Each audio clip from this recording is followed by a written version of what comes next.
25টা বছৰ ছাত্ৰ যি সংগঠনৰ বা জাতীয় সংগঠনৰ যি দীঘলীয়া এটা পটভূমি বা যি পৰিক্ৰমা সেইটো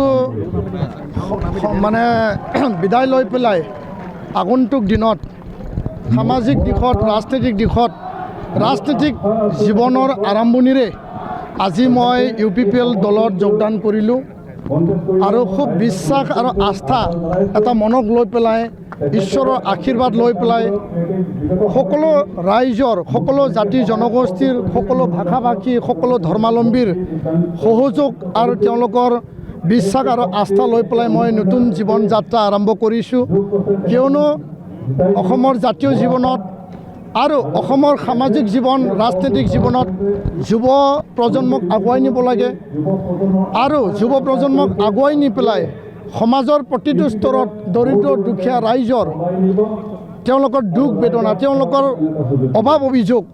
সম্পূৰ্ণ কৰি পেলাই সমাধান কৰি পেলাই তেওঁলোকক নিৰাময় কৰি পেলাই আগুৱাই লৈ যোৱাটো আমাৰ সংকল্প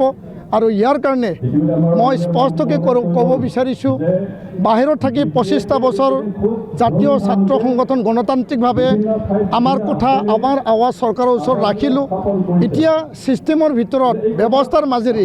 চৰকাৰৰ লগত থাকি চৰকাৰৰ ওচৰত থাকি নিজৰ কথা মই ৰাখিম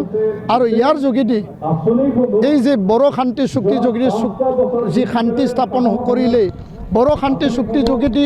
যিখিনি আধৰুৱা হৈ থকা যিখিনি দফাসমূহ আখৰে আখৰে ৰূপায়ণ কৰিব লাগিব এই কথাটো মই সংকল্পবদ্ধ লৈছোঁ আৰু লগতে আই মাতৃ মহিলা নৱপ্ৰজন্ম আমাৰ স্কুলীয়া ছাত্ৰ ছাত্ৰী শিক্ষাৰ্থী তেওঁলোকক নতুন জীৱন আৰ্টিফিচিয়েল ইণ্টেলিজেন্সৰ ডিজিটেলৰ এই যুগত নতুন এটা গতি নতুন এটা চিন্তা নতুন এটা কামেৰে মই যাত্ৰা আৰম্ভ কৰিব বিচাৰিছোঁ বহুতো আধৰুৱা কাম আছে ওদালগুৰিত মেডিকেল কলেজ এণ্ড হস্পিটেল স্থাপন কৰিব লাগে যাক নেকি আমি দাবী জনাইছিলোঁ মুখ্যমন্ত্ৰীয়ে কথা দিছিল 2027ত স্থাপন কৰা কথা ইঞ্জিনিয়াৰিং কলেজ ইয়াত নিৰ্মাণৰত আছে এইটো আৰম্ভ কৰিব লাগে ওদালগুৰি ইউনিভাৰ্চিটি স্থাপন কৰিব লাগে আন বহুতো ভৈৰৱকুণ্ড ইৰিগেশ্যন প্ৰজেক্ট 4 লাখ বিঘা হেক্টৰ এই 4 লাখ বিঘা হেক্টৰত 12 মাহ পানী 12 মাহ খেতি এই এটা উদ্দেশ্যৰে মই যিহেতু খেতিয়কৰ ল'ৰা মই দৰিদ্ৰ দুখীয়া পৰিয়ালৰ পৰা আহিছোঁ কেতিয়াবা এসাঁজ খাব পাইছিলোঁ কেতিয়াবা খাব পোৱা নাছিল সেই সময়ৰ পৰা মই নিজৰ দেউতাৰ লগত থাকি পেলাই গাড়ী কিৰা মাৰি পেলাই আমি ছাত্ৰ জীৱন আৰম্ভ কৰিছিলোঁ আৰু এই দুখ বেদনা দুৰ্দশা খেতিয়কৰ ফাৰ্মাৰৰ দুখ দশা মই জানো আৰু এই দুৰ্দশা দূৰ কৰাটো মোৰ সংকল্প আৰু ৰাইজক সেৱা কৰিম প্ৰতিটো জনগোষ্ঠীক সেৱা কৰিম প্ৰতিটো জনগোষ্ঠীৰ ভাষা ভাষী ধৰ্মাৱলম্বী লোকৰ যিখিনি সমস্যা দূৰ কৰাটো মোৰ সংকল্প হ'ব আৰু যোৱাটো সময়ত বড়ো অসমীয়া ভাষাক যি ব্যৱধান আছিল সেইটো মই নাইকিয়া কৰি আহিলোঁ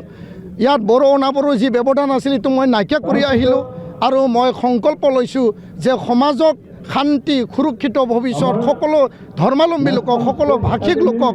মই সংকল্পবদ্ধ লৈছোঁ মই সুৰক্ষা প্ৰদান কৰাই মোৰ লক্ষ্য হ'ব ৰাইজক সেৱা মোৰ পৰম ধৰ্ম হ'ব ৰাইজ আগুৱাই আহক মই আপোনালোকৰ আহিছোঁ আপোনালোকৰ ল'ৰা হয় আপোনালোকৰ সন্তান আৰু আপোনালোকৰ পুত্ৰ হয় আপোনালোকৰ পুত্ৰ হিচাপে মোক আঁকোৱালি লওক নতুন যাত্ৰাত আপোনালোকে মোৰ লগত সহযোগী হওক সমভাগী হওক তাকে মই কামনা কৰিছোঁ আৰু বিটিআৰৰ শান্তি অসমৰ শান্তি বিটিআৰৰ উন্নয়ন অসমৰ উন্নয়ন বিটিআৰৰ যুৱ চামৰ প্ৰগতি আৰু অসমৰ যুৱ চামৰ প্ৰগতি আই মাতৃ মহিলাসকলৰ সবলীকৰণ অধিকাৰৰ কথা এই সকলো কথা লৈ পেলাই মই আগবাঢ়ি যাম সেইখিনি কথাই ব্যক্ত কৰিছোঁ ধন্যবাদ মই সদায় প্ৰত্যাহ্বান নেওচি পেলাই জীৱনৰ প্ৰতিটো গতিত মই আগবাঢ়ি আহিছোঁ আৰু পানী যি সোঁতত যায় তাৰ বিপৰীতে মই খোজকঢ়া মানুহ তো ইয়াৰ কাৰণে প্ৰত্যাহ্বান থাকিব প্ৰত্যাহ্বানক মই আঁকোৱালি লৈছোঁ আৰু এই প্ৰত্যাহ্বান জয় কৰাটো মানে মই বিশ্বাসেৰে ক'ব পাৰোঁ যে মই প্ৰতিটো স্তৰত জয়ী হ'ম ৰাইজ মোৰ লগত আছে ৰাইজ মই বিশ্বাসত লৈছোঁ ৰাইজে মোক বিশ্বাসত লৈছে আৰু ইয়াৰ কাৰণে আগন্তুক নিৰ্বাচনত যি সমষ্টিৰ পৰা প্ৰতিদ্বন্দ্বিতা নকৰক কিয় দলে যি সমষ্টিত